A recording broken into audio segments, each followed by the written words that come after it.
Movie overseas rights దేశవ్యాప్తంగా hot topic అయ్యాయి. ఇప్పుడు కేజీఎఫ్ టీం అంతకు మించి అంటున్నారు. సలార్ అయితే 100 కోట్ల రికార్డ్ని సృష్టించేస్తుందన్నారు. ఇంతకీ ఓవర్సీస్ 100 కోట్ల రికార్డ్ ఏంటి? Take a look. RRR movie attack కి రెడీ అయింది.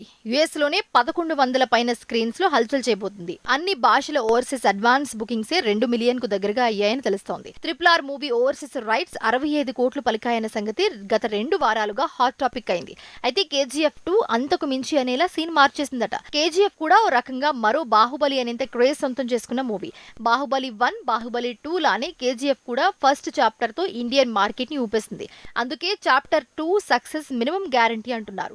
అదే ఇప్పుడు ఈ సినిమా ఓవర్సీస్ రైట్స్ 80 కోట్లు పలకడానికి రీజన్ అంటున్నారు. బాహుబలి, సాహో, రాధేశ్యామ్తో వరల్డ్ వైడ్ గా మార్కెట్ ని శాసిస్తున్న టాలీవుడ్ హీరో ప్రభాస్ తన సలార్ మూవీ కూడా ఓవర్సీస్ లో వండర్స్ చేస్తుందట. KGF director Prashanth Neel making లో బాహుబలి ప్రభాస్ చేసిన మూవీ అవటంతో సలార్ ఓవర్సీస్ రైట్స్ 100 కోట్లు ధర పలికిందట. నిజానికి RRR మూవీ ఓవర్సీస్ రైట్స్ 65 కోట్లు పలికితేనే హాట్ టాపిక్ అయింది. అలాంటిది ఈ సినిమా కంటే 15 కోట్లు అధికంగా KGF 2 ఓవర్సీస్ రైట్స్ అనగానే అంతా షాక్ అవుతున్నారు. సలార్ కి 100 కోట్లు ఆఫర్ అనేసరికి అంతా ఆశ్చర్యపోతున్నారు.